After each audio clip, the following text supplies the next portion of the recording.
This train is a clean train. You know this train. 40 Days of Faith. This is the last day that I'm going to talk about Mary Slessor, the missionary to Calabar, Africa. Mary had had great success with her Bible meetings in Akinji. At night, the children would come and sing, play tambourines, and beat drums.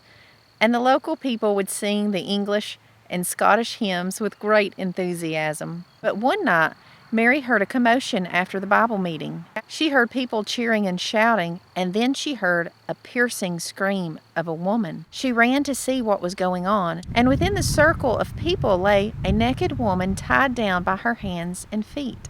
She was tied down because she had offered a piece of sweet potato to a man other than her husband. In their tribe, they were not allowed to offer food to anyone but their husband. There was a warrior dressed as a jaguar dancing around her with a hot ladle of boiling oil. As her punishment, she was going to have this oil poured upon her. Without thinking, Mary couldn't stand it. She ran immediately between the jaguar warrior and the woman. The warrior looked at her first with confusion, like, what is she doing? But then he flew mad. He took the ladle of oil and taunted Mary and drew closer and closer to her until he was face to face. Mary silently prayed to God, but she was not going to back down. And then eventually he let out a yell and threw the ladle to the ground and ran away.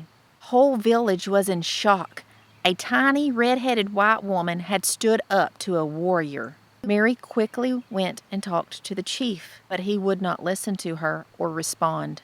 So she gently bent down and untied the woman's hands and feet and took her to safety. For weeks, the story of Mary against the warrior spread around all the villages. And people began to discuss the white Ma's God. Was her God stronger than theirs? Mary fought hard during her life to end the cruel superstitions, the twin killings, and the murder of innocent people. Change did come slowly, and in time, with the help of the great Lord Almighty, many of these traditions faded away into the past.